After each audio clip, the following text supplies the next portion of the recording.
Picture yourself standing in a dusty garage, hands covered in grease, the smell of old metal and oil filling your nostrils. There's a 1967 Triumph Bonneville in front of you, rusty and forgotten. Most people would see junk, but you see potential. You see beauty waiting to be rediscovered. This moment right here tells us everything about a fascinating type of human mind. But here is what you need to understand. This is not about the bike. This is about something inside you that you have probably never noticed. Keep watching. The people who restore classic motorcycles aren't just fixing machines. They're engaging in something far deeper, something that reveals profound truths about human psychology and what makes us tick. Every bolt they turn, every panel they polish, every engine they rebuild speaks volumes about who they are as individuals. Let's start with something most people don't realize. Classic motorcycle restoration attracts a very specific personality type. These aren't people who give up easily. Have you ever started something that everyone else said was impossible? If yes, you already know what I'm about to say. If no, you're about to discover something that will change how you see yourself. Research in personality psychology shows that restorers typically score incredibly high on a trait called conscientiousness. They're meticulous, detail-oriented, and persistent to an almost stubborn degree. When everyone else walks away from a challenge, they lean in closer. Think about what restoration actually demands. You might spend 6 months just sourcing the correct carburetor for a vintage bike, another year fabricating a single side panel that no longer exists anywhere in the world. This isn't a hobby for the impatient. It requires a psychological makeup that finds satisfaction in gradual progress rather than instant gratification. In our world of same-day delivery and streaming entertainment, these individuals stand apart. You think this is about owning a cool motorcycle? Wrong. Completely wrong. What is really happening inside that person's head is far more interesting. Stay with me. There's also something deeply therapeutic happening in those garages. Psychologists have studied the mental health benefits of hands-on work, and the findings are remarkable. When you're rebuilding an engine, your mind enters a state remarkably similar to meditation. All the worries about work deadlines, family stress, or global problems fade away. There's only the present moment, the problem in front of you, and your hands working toward a solution. This phenomenon has a name in psychology. It's called flow state. The Hungarian psychologist Mihaly Csikszentmihalyi spent decades studying it. He found that people report their highest levels of happiness not during leisure but during challenging activities that fully absorb their attention. That feeling you just had, that small recognition, that is exactly what separates people who restore from people who buy new. And psychologists have a name for it. Classic motorcycle restoration provides this in abundance. The challenges are real. The skills required are substantial, but they're achievable with dedication and learning. Now here's where it gets really interesting. Many restorers report that working on their bikes helps them process difficult emotions and life transitions. Someone who recently lost a parent might restore the same model their father rode. A person navigating a career change finds clarity while rebuilding a transmission. The motorcycle becomes more than metal and rubber. It becomes a companion through psychological transformation. This is the moment where most people would scroll away. But you are still here. And you are still here because something in you recognizes what comes next. Do not skip this. There's a concept in psychology called object relations theory. It suggests that we form emotional attachments to objects in ways that help us work through relationships and identity issues. A classic motorcycle becomes a safe place to invest emotions, to practice patience, to experience success after repeated failures. Unlike human relationships, a bike won't judge you for making mistakes. It simply waits for you to figure things out. The nostalgia factor cannot be ignored either. Nostalgia serves important psychological functions. It connects us to our past, reinforces our sense of identity, and provides comfort during uncertain times. When someone restores a 1970s Honda CB, they're not just preserving a vehicle. They're preserving a piece of cultural memory, a time that feels simpler or more authentic in retrospect. Let me ask you something. Have you ever felt a connection to something from the past that you never even experienced? That is nostalgia working, and it is more powerful than you think.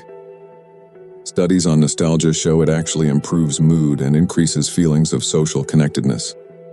Restorers often speak about the era their chosen bike represents with genuine warmth. They remember when motorcycles were built to last, when you could actually work on them without computer diagnostics, when design prioritized style over efficiency. Whether these memories are entirely accurate doesn't matter. What matters is the psychological comfort they provide. Let's talk about control for a moment. Modern life often feels chaotic and unpredictable. Economic uncertainty, political turbulence, technological changes that outpace our ability to adapt. Where do you find stability in such a world? For many restorers, the answer sits on two wheels in their garage. Something just shifted inside you. That recognition, that feeling of wanting to control something when everything else is falling apart. That is exactly what I am talking about. Stay with me for 2 more minutes. A restoration project offers complete control. You decide every detail. Original specifications or custom modifications, factory colors or personal preferences. Every decision is yours. This sense of autonomy and agency provides powerful psychological benefits. Research consistently shows that perceived control over our environment significantly impacts mental health and life satisfaction. When you complete a restoration, you've created something with your own hands. In an economy dominated by service jobs and digital work, this tangible accomplishment carries enormous psychological weight. You can point to that bike and say, without question, that you made that happen. It existed as rust and ruin. Now it gleams and purrs. That transformation came from you. You are probably wondering where all of this is going. I will tell you. It is going directly to something inside you that you have never fully seen. The social psychology dimension is equally compelling. Classic motorcycle communities are tight-knit, groups bound by shared passion and specialized knowledge. These communities provide belonging and social identity in ways that modern society often fails to deliver. When you're part of the bike restoration world, you're part of something larger than yourself. Anthropologists who study hobbyist communities note that these groups often develop their own cultures, languages, and hierarchies. There's a vocabulary only insiders understand. Knowledge gets passed down from experienced restorers to newcomers. Status comes not from wealth or job titles, but from skill, knowledge, and dedication to craft. This alternative social structure appeals to people seeking meaningful connection outside conventional channels. This war is still happening. Inside you. Inside me. Inside every person who has ever sat in a garage trying to bring something old back to life. Who wins? Keep watching.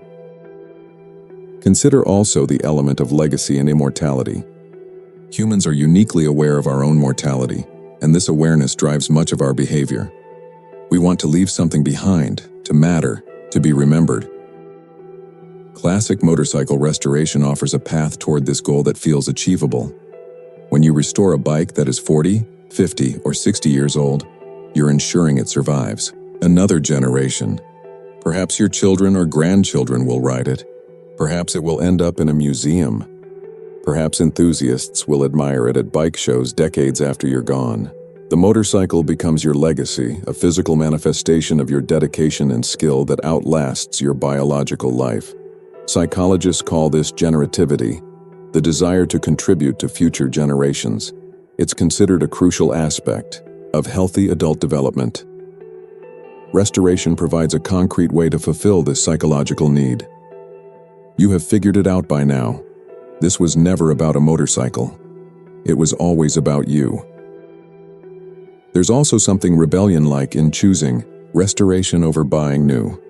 Consumer culture constantly pushes us toward the latest model, the newest technology, the upgraded version. Restorers reject this entirely. They find value in what others discard. They see potential where marketing departments see obsolescence. This countercultural stance reflects deeper values about sustainability, craftsmanship, and resistance to disposable culture. Psychologically, it allows individuals to express personal values through action, reinforcing identity and self-concept in powerful ways. The learning process itself deserves attention. Restoration demands acquiring knowledge across multiple domains: mechanical engineering, electrical systems, metalwork, painting, upholstery, and more. This continuous learning keeps minds active and engaged. The question is not whether this is practical. The question is, where in your life are you applying this and where are you not? Cognitive psychologists emphasize that learning new skills throughout life promotes brain health and delays cognitive decline. But beyond the health benefits, there's deep satisfaction in mastery. When you finally understand how a particular system works, when you develop the skill to execute a difficult technique, you experience genuine pride. This isn't the hollow achievement of leveling up in a video game. It's real competence in the physical world, knowledge that has practical application. Many restorers describe their relationship with their projects in almost spiritual terms. They talk about listening to what the bike needs, about respecting its history, about bringing it back to life. This language reveals something profound about human psychology and our need for meaning. In a secular age where traditional sources of meaning have weakened for many people, restoration provides purpose and transcendence. The project becomes a calling, something worth dedicating years of effort toward. This sense of purpose correlates strongly with psychological well-being and life satisfaction across numerous studies. Standing back and seeing a completed restoration must feel incredible. All those hours, all that problem-solving, all those moments of frustration transformed into something beautiful and functional. The psychology research on goal achievement shows that the difficulty of the journey actually increases the satisfaction of success. Easy victories feel hollow. Hard-won accomplishments resonate deeply, because what you choose to restore tells you what you truly believe is worth keeping. And that is a question only you can answer. But here's the curious thing. Many restorers admit it. Once a project finishes, they often feel a strange emptiness. The journey provided daily purpose and engagement. Completion brings pride, but also loss. This explains why dedicated restorers rarely stop at one bike.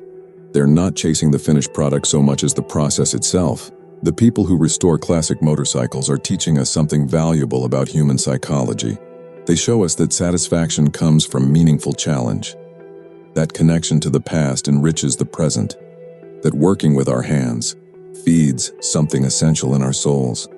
They remind us that patience and persistence still matter in a world obsessed with speed. Next time you see a beautifully restored classic motorcycle, remember it represents thousands of hours of human dedication. Someone poured their psychology into that machine, finding therapy, purpose, community, and meaning in metal and mechanics. That's not just a bike. That's a human story about what makes life worth living. The question worth sitting with is not whether you know how to restore a motorcycle. The question is, what broken thing in your own life have you been standing in front of, waiting for someone else to come along and tell you what to do, when the answer was always going to require your own hands?